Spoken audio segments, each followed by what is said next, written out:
A Letter from Scotland by Fiona Tinker. Dear Little Witches, Attila the Bun sat by himself in the other world under his favorite bush beside the mound of the Sidhe.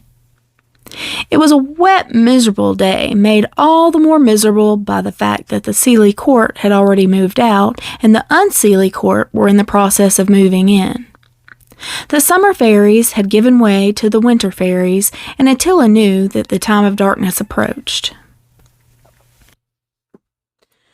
The voice of the Kalina, the old woman of winter, cut through the air, ordering everyone about, making them scurry and drop things nervously. The Kalina owl screeched along with her, just to add to the noisiness. Attila pulled his ears in tight, trying to drown out some of their racket. The rain dripped off the bare twigs of the bush and dropped onto his head. At the top of the fairy mound, a lone thorn tree dripped so much water it looked like it was weeping.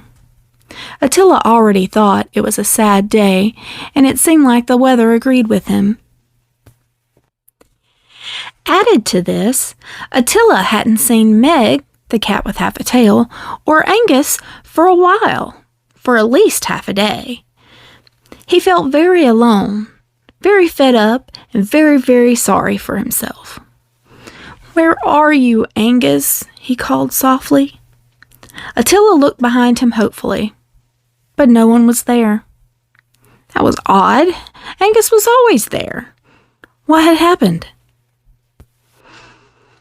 He tried to stop himself from crying. Oh, what he would do to squabble with Meg, to nuzzle into Angus's hand. Where had they gone? Just at the point where Attila felt that he couldn't be any sorrier for himself, a little mouse skittered to a stop in front of him. "You Attila?" it demanded, much more aggressively than any mouse had a right to be.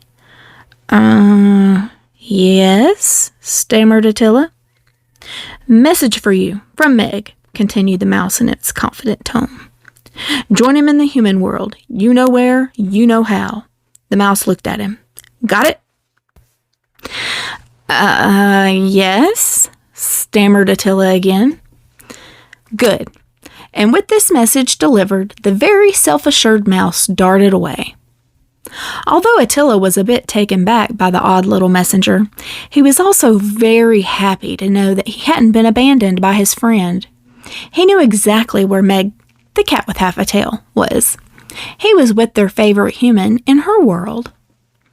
Attila smiled, stretched, and focused. Soon, he began to glow, and his fur sparkled and shimmered with a bright sheen.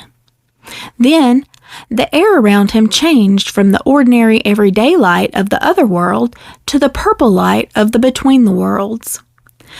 With a happy sigh, Attila the Bun jumped into the purple, soared through it, and landed in the evening light of the human world.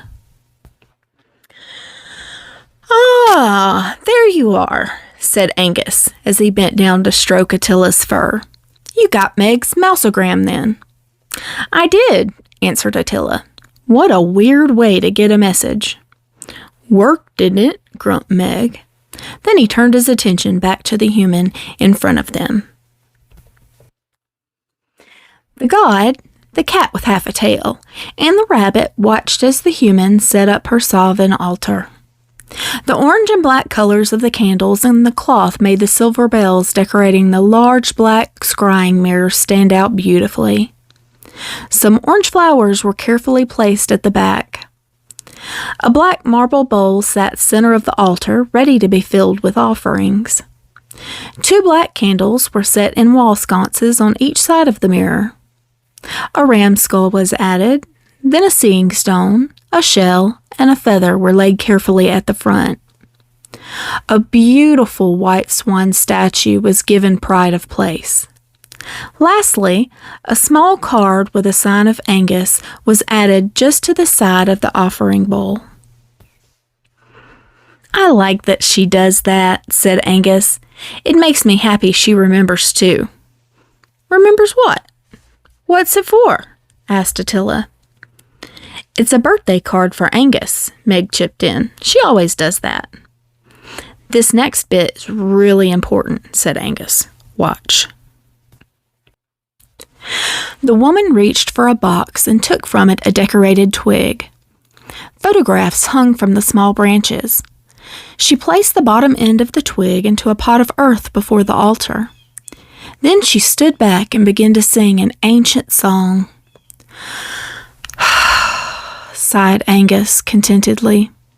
"That's the call of invitation to gods and ancestors. Some of them are the people in those pictures." The song stopped. Angus whispered happily, "I am here." Meg purred and twined himself around his human's legs. She laughed. "Stop trying to trip me up, Meg." She picked up her cat with half a tail and walked into her kitchen. Angus and Attila followed. The kitchen had been transformed into a feasting hall with a long table set for at least 15. The black crockery gleamed in the candlelight. Delicious smells wafted through the air. "She's waiting for her friends to arrive," said Meg. "We're here, aren't we?" asked Attila. "There are still others to come," said Angus. "Some people, some animal, some human, some spirit. We are not the only guests." Meg watched as a large chicken was removed from the oven and inspected for cooking progress. The smell of the meat made his belly rumble loudly. Everybody laughed, and Meg's human said, "Don't you get fed up with my greedy cat, Angus?" Meg looked astonished. "I know my human can see Attila in me because we live here," he said. "But she can see you, Angus?" "Yes," replied Meg's human. "I can, but only sometimes, and mostly only when Angus wants me to, except for these 3 days of Samhain. In the time of no time, the time of the thinning of the veils, we can see back and forward, here and there, yesterday, today, and tomorrow." With that, she turned to Angus. "Welcome, my Lord Angus," she said, bowing toward him. Angus smiled.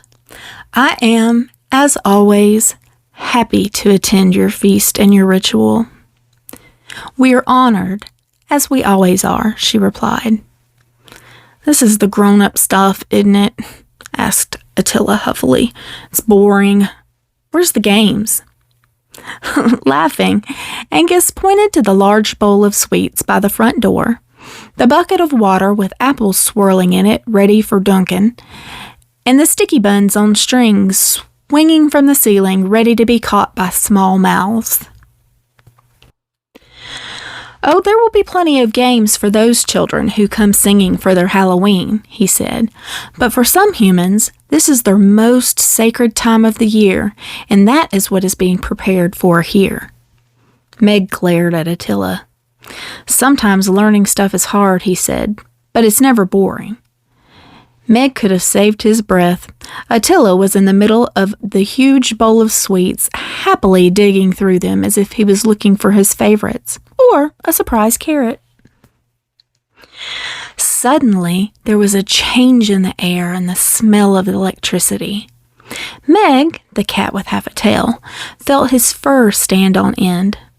He did not feel frightened, not in the least.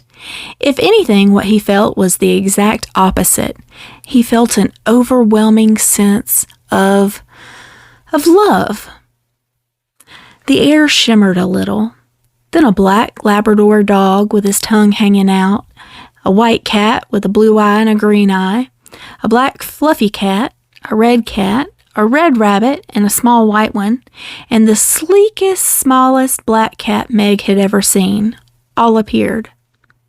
Behind them stood an elderly lady who looked a bit like Meg's human, and behind her several more shimmering shades of ancestors and friends gone before.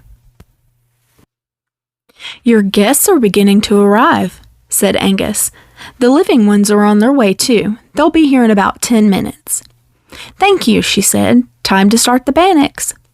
With that magic word, and right on cue, Meg jumped up onto a seat, staking his claim to a place at the Samhain feasting table before there were more guests than somewhere to sit. "Let the feast of Samhain begin," he said very grandly. "Well, the eating bit of it anyway." Samhain blessings to you all. Till next time, Fiona Tinker.